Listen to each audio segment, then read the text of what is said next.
मैंने अभी आपको पहले वाले वीडियो में क्वेश्चन जहाँ तक छोड़ा था उसके बाद एक बात भी बोली थी कि आज मैं आपको एक इम्पॉर्टेंट क्वेश्चन बताऊंगी जो एग्जाम के पर्पस के अकॉर्डिंग आपके लिए क्या है मोस्ट इम्पॉर्टेंट है। जैसे ये क्वेश्चन है आपके पास 3.2 का, ये एनसीईआरटी का, पर ये इम्पॉर्टेंट क्वेश्चन के फॉर्म में आता है। इसमें दे रखा है if a equal to 0 minus 10 alpha by 2 10 alpha by 2 0 i equal to 1 0 0 1 और आपको प्रूव करना है i plus A I minus A cos alpha minus sine alpha और कॉस अल्फा। मतलब आपको LHS किसके इक्वल रखना है, RHS के आपको इक्वल रखना है इस फॉर्म में। अब सबसे फर्स्ट हम इसमें जब प्रूव करते हैं तो हम फर्स्ट सॉल्व करेंगे LHS। I की वैल्यू क्या हो गई है, आइडेंटिटीज मैट्रिक्स हो गया है जिसका ऑर्डर कितना हो गया है 2 into 2। ये भी 2 into 2 ऑर्डर का है, ये भी कितने का दे रखा है 2 into 2 ऑर्डर का। सबसे फर्स्ट हमने लिखा वी हैव, क्या लेंगे हम इसके अंदर LHS लेंगे, तो LHS I प्लस A। ठीक है, I की वैल्यू कितनी है हमारे पास 1 0 0 1 और प्लस A की वैल्यू कितनी है 0 माइनस के 10 alpha by 2 10 alpha by 2 and 0। इनको आपस में ऐड करेंगे तो इसकी वैल्यू कितनी हो गई 1 प्लस 0 तो 1 आ जाएगी। 0 माइनस 10 अल्फा बाय 2 हो गया माइनस के 10 alpha by 2। 0 plus 10 alpha by 2 हो गया 10 अल्फा बाय 2।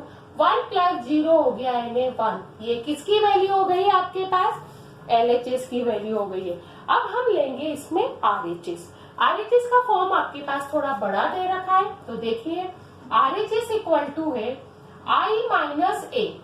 ठीक, और सेकेंड में मैट्रिक्स में दे रखा है कॉस अल्फा माइनस के sign alpha and cos alpha.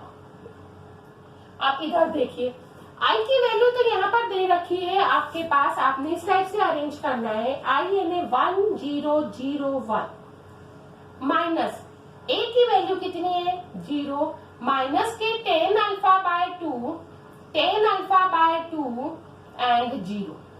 ठीक, ये आपका एक फॉर्म बना है। सेकेंड फॉर्म तो आपको मैट्रिक्स में ही दे रखा है, ये दे रखा है कॉस अल्फा माइनस के sign alpha and cos alpha.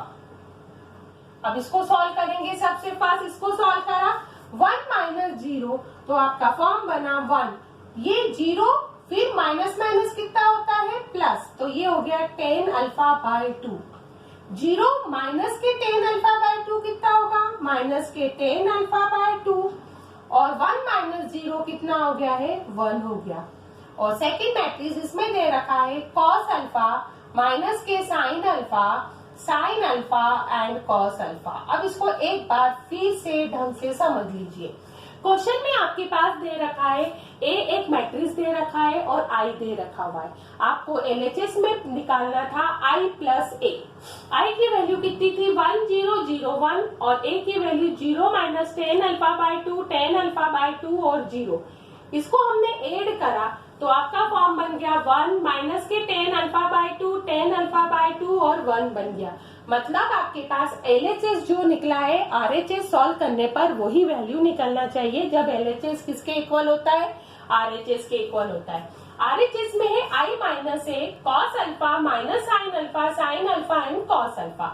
I minus A को सॉल्व करा तो आपके पास फॉर्म बना 1 10 alpha by 2 minus 10 alpha by 2 1 और ये एज इट इज बन गया cos alpha minus sine alpha and cos alpha.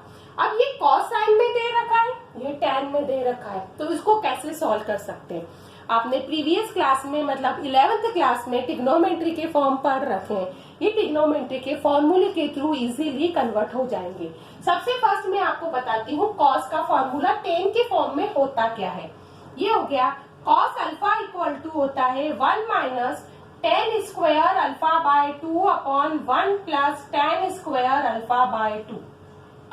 ये किसका है फॉर्मूला, कॉस अल्फा का फॉर्मूला 10 के फॉर्म में ये बनेगा। उसी टाइप से हमने लिखा साइन अल्फा। साइन अल्फा का फॉर्मूला होता है 2 10 alpha by 2 upon 1 plus 10 square alpha by 2। ये हो गया आपका सेकेंड फॉर्मूला। अच्छे से याद रख लेना इसमें फॉर्मूले में value 1 minus ten square alpha by 2 upon 1 plus ten square alpha by 2, sine का 2 ten alpha by 2 upon 1 plus ten square alpha by 2 की वैल्यू बन रही है। अब ये दोनों फॉर्मूले हैं, ये दोनों फॉर्मूले हम कहाँ सब्स्टिट्यूट करेंगे? कॉस में और साइन में, साइन में और कॉस में सब्स्टिट्यूट करेंगे। अब आप इसको देखिए अच्छे से।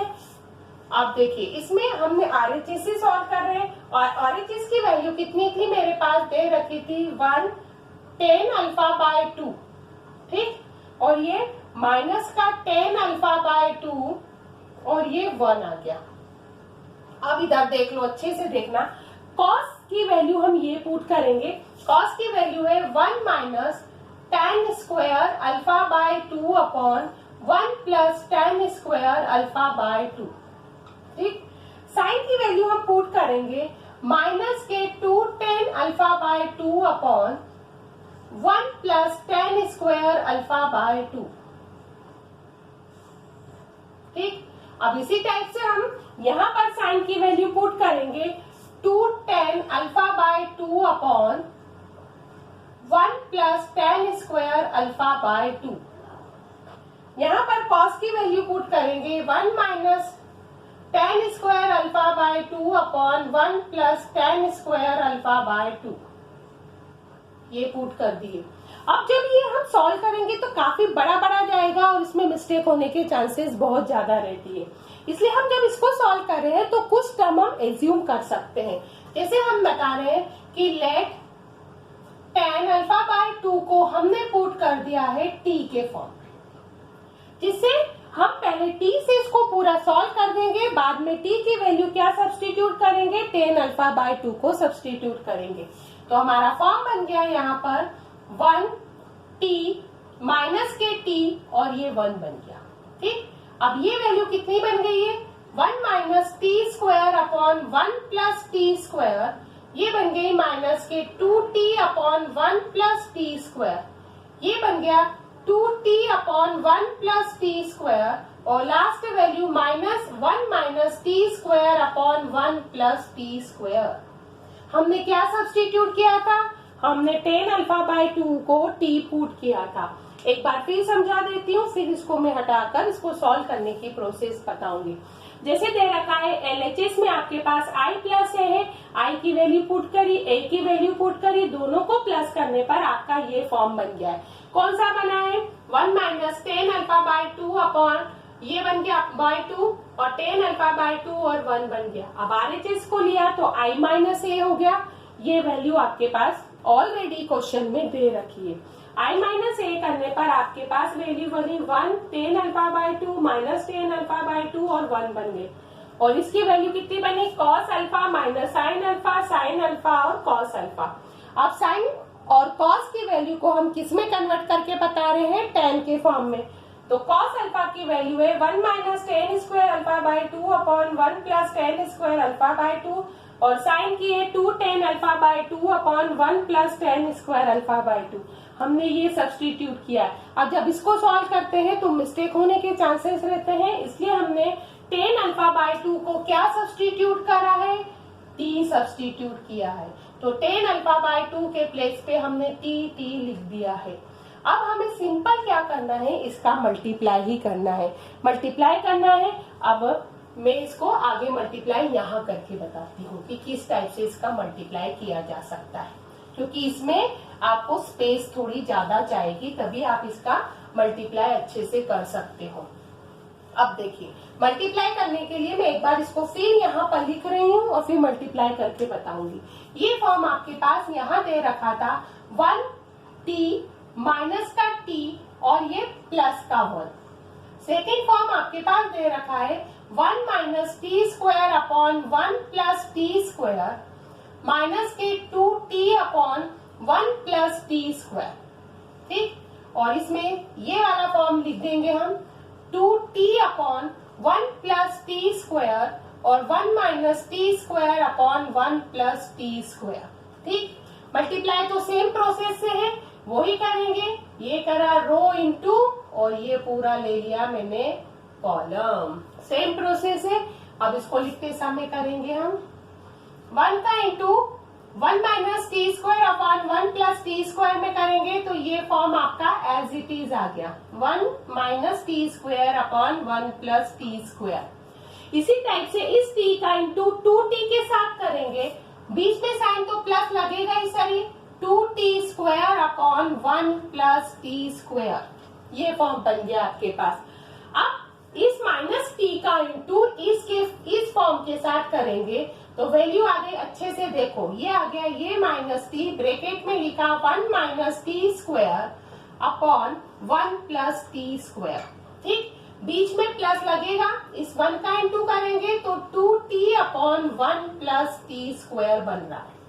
अभी तो हमने r1 का इंटू c1 के साथ, फिर r2 का इंटू c1 के साथ किया। इसी टाइप से हम r1 का इंटू c2 के साथ करेंगे, 1 का इंटू -2 के साथ करेंगे तो -2t upon 1 plus T square. इस t का इंटू इसके साथ करेंगे तो लिखा t 1 minus t square upon 1 plus T square. ठीक, अब इस माइनस टी का इंटू हम इसके साथ करेंगे तो ये हो गया 2t square upon 1 plus T square. इस 1 का इंटू करेंगे तो 1 minus t square upon 1 plus T square, ये मल्टीप्लाई की पूरी प्रोसेस में आएगा। अब इसमें इनका माइनस टी का मल्टीप्लाई करना है, इधर टी का मल्टीप्लाई करेंगे क्योंकि एलसीएम तो सब में ओवरऑल सेम ही आएगा। अब इधर देख लीजिए, क्योंकि ये सब बड़ा है, जितना छोटा दिखता है लिखने में उतना ही इसको सॉल्व करने में आपको थोड़ी लंबी प्रोसेस करनी पड़ेगी। अब देखो इसमें इन दोनों का एलसीएम तो कितना आ गया है, 1 प्लस टी स्क्वायर आ गया है। अब ये हो गया 1 minus t square plus 2t square. ठीक है, अब इनका भी एलसीएम सेम आ रहा है, ये हो गया 1 प्लस टी स्क्वायर। इधर देख लीजिए अच्छे से, माइनस टी का इंटू 1 के साथ करेंगे तो माइनस का t आ गया, माइनस टी का इंटू प्लस टी, ये माइनस के टी स्क्वायर के साथ करेंगे तो प्लस का टी क्यूब आ गया, प्लस का 2t आ गया।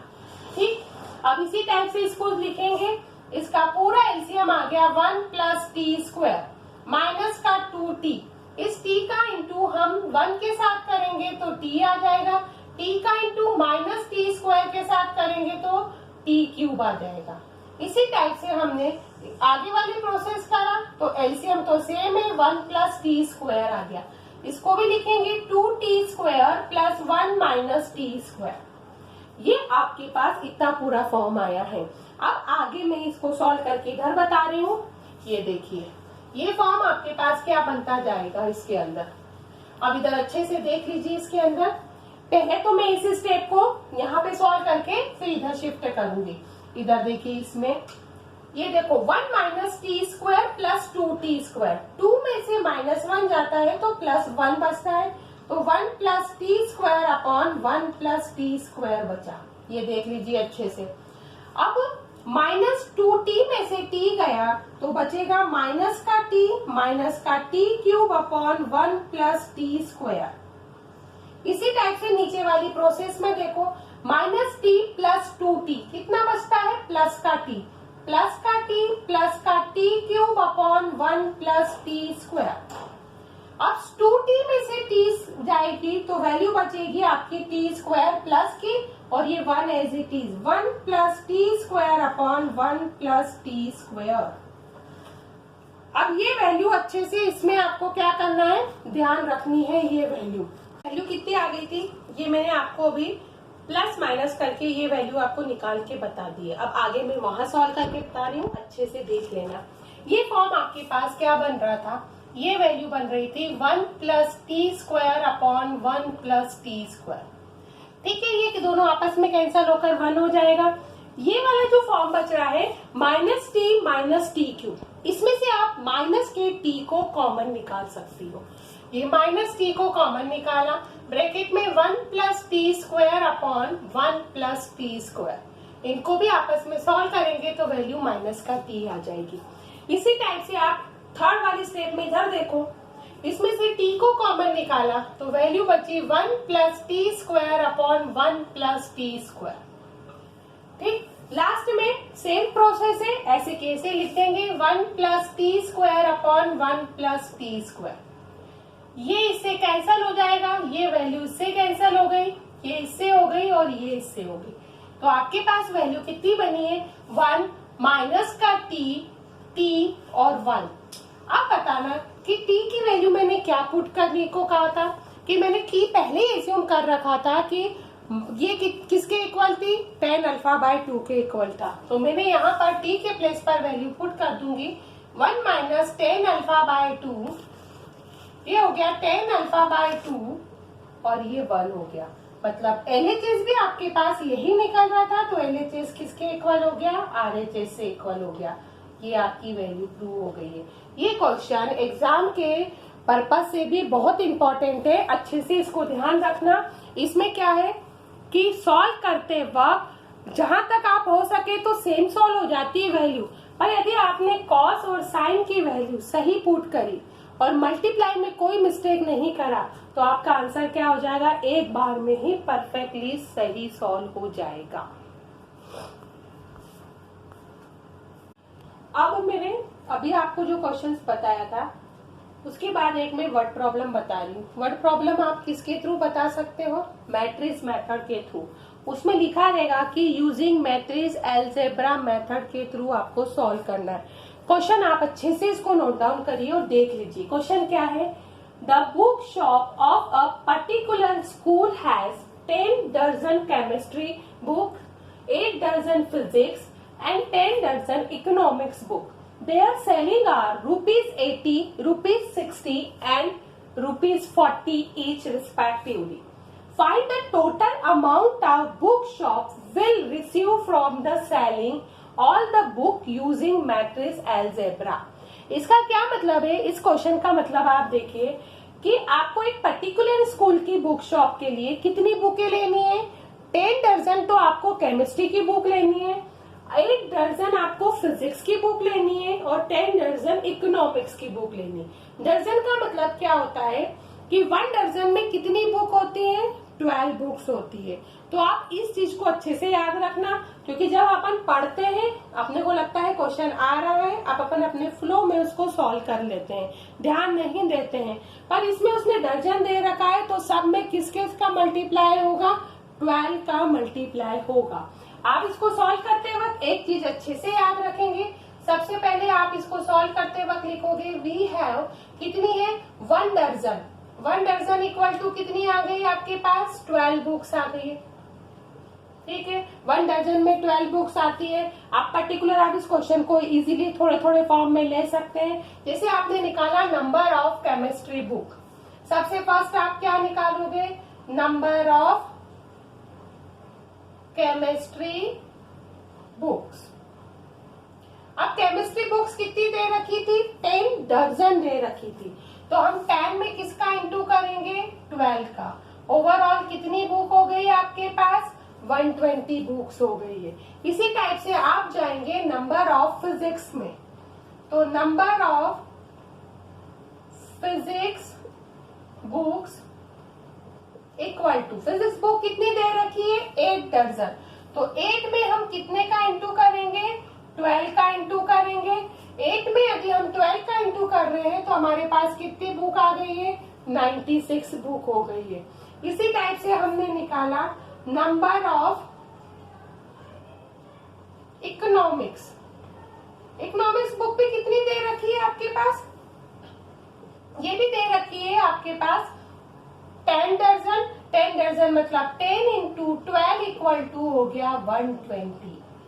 सबसे पहले हमने दर्जन को कन्वर्ट करा है, उसके बाद जब हम इसमें ओवरऑल इस क्वेश्चन को सॉल्व करेंगे, जितने भी ये आपकी वर्ड प्रॉब्लम वाले रहेंगे, तो एक मैट्रिक्स आपका रो होना चाहिए, तो सेकेंड मैट्रिक्स क्या रिप्रेजेंट होता है, कॉलम मैट्रिक्स के पार्ट को रिप्रेजेंट करता है। अब आपके पास ये लिखा है 120, 96 और 120, ये तो आपके पास बुक्स निकली है। इसकी उसने बोल रखा है there are sellings are 80 rupees, 60 rupees और 40 रुपीज, मतलब एक बुक की प्राइस कितनी दे रखी है, केमिस्ट्री की 80 है तो फिजिक्स की 60 है, तो इकोनॉमिक्स की कितनी दे रखी है 40। एक बुक की मतलब एक बुक की प्राइस बोल रखी है उसने। अब इसको सॉल्व करते वक्त आप ये चीज लिखेंगे कि लेट ए, कौन सा मैट्रिक्स यूज किया, ए। अब इसको ले रखे हमने 120, 96 और 120, ये लिया। ये कौन सा लिया हमने, रो मैट्रिक्स लिया है। हम इसको क्या रिप्रेजेंट कर सकते हैं, रिप्रेजेंट रो मैट्रिक्स। हम क्या रिप्रेजेंट कर रहे हैं, रो मैट्रिक्स, और इसमें क्या यूज कर रहे हैं, represent row matrix of number of books, number of books. इसमें हम क्या रिप्रेजेंट कर रहे हैं, नंबर ऑफ बुक्स को रिप्रेजेंट कर रहे हैं। एंड बी, बी में हमने क्या यूज कर रखा है, उसकी प्राइस, प्राइस कितनी दे रखी है, 80, 60 और 40। ये क्या रिप्रेजेंट हो रहा है, ये रिप्रेजेंट हो रही है आपके पास कौन सा मैट्रिक्स हो रहा है, ये कॉलम मैट्रिक्स रिप्रेजेंट हो रहा है। ये कौन सा मैट्रिक्स हो रहा है, रिप्रेजेंट हो रहा है column matrix of selling price. अब इसको आपने बेची है, इसलिए हम इसको क्या लिख सकते हैं, सेलिंग, सेलिंग प्राइस के फॉर्म में इसको हम रिप्रेजेंट कर सकते हैं। अब इसको आप अच्छे से एक बार देख लो, फिर इसको हटा के मैं इसको सॉल्व करने की प्रोसेस बता रही हूँ। इसमें दे रखा है the book shop of particular school has a 10 दर्जन केमिस्ट्री बुक, 8 दर्जन फिजिक्स बुक, 10 दर्जन इकोनॉमिक्स बुक। इसकी सेलिंग है, हर एक बुक की सेलिंग है 80 rupees, 60 rupees and 40 rupees. Dozen को कन्वर्ट किया तो केमिस्ट्री बुक निकली 120, तो फिजिक्स बुक 96, इकोनॉमिक्स बुक निकली है 120। उसके बाद उसकी सेलिंग निकाली, तो मैंने अभी जस्ट कहा है कि इसमें क्या है, आपको एक तो रो लेना पड़ेगा और एक फॉर्म आपको क्या लेना पड़ेगा, कॉलम लेना पड़ेगा। अब इसको सॉल्व करते वक्त आपको क्या यूज करना है, ये रो लिया है तो ये कॉलम लिया है। अब आप टोटल इसका क्या निकालोगे, अमाउंट फाइंड करना है। अब मैं इसको हटा देती हूँ, यहाँ से क्वेश्चन नहीं हटा रही हूँ, सिर्फ ये फॉर्म हटा रही हूँ आपको, तो आपको इजीली इसमें देखते आ जाएगी वैल्यू क्या निकली। देखो ये एज इट इज रखा है, फिर मैंने आपको नहीं बोला है इसमें टोटल अमाउंट, टोटल अमाउंट निकालना है, मतलब A इंटू बी करना है। अब A इंटू बी करना है तो A की वैल्यू आपके पास कितनी दे रखी है, 120, 96 और 120, ठीक। और B की वैल्यू आपके पास दे रखी है 80, 60 और 40। अब ये चीजें आपको मल्टीप्लाई करते वक्त ये चीज ध्यान रखना है कि इसमें टोटल अमाउंट ही निकालना था। और मैट्रिक्स कौन सा यूज कर रहे थे अपन, हमने सबसे फर्स्ट इसमें ले रखा था कि एक रो मैट्रिक्स लेंगे तो दूसरा कितना लेंगे, हम कॉलम मैट्रिक्स लेंगे। मल्टीप्लाई करते वक्त आपको वैल्यू यूज करते वक्त वही सेम लिखना है कि आपने क्या करा है, ये पूरा रो इंटू कॉलम, यही प्रोसेस लेनी है आपके पास।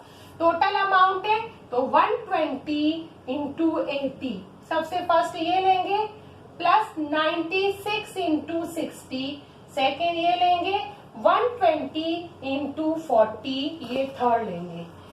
ये क्या किया था हमने, ये 120 का इंटू हम किस में करेंगे, 40 में करेंगे। अब मल्टीप्लाई करने के बाद इसको ऐड करेंगे, तब आपके पास क्या निकलेगा, टोटल अमाउंट निकलेगा। मल्टीप्लाई करा हमने, 120 का इंटू किस में कर रहे हैं हम, 80 में कर रहे हैं। 120 का 80 में करेंगे, ये आ गया 9600। अब हम 96 का इंटू, ये 96 है, इसका इंटू हम किसके साथ कर रहे हैं, 60 के साथ कर रहे हैं, तो हमारी वैल्यू कितनी निकलेगी, ये निकल रही है 5760।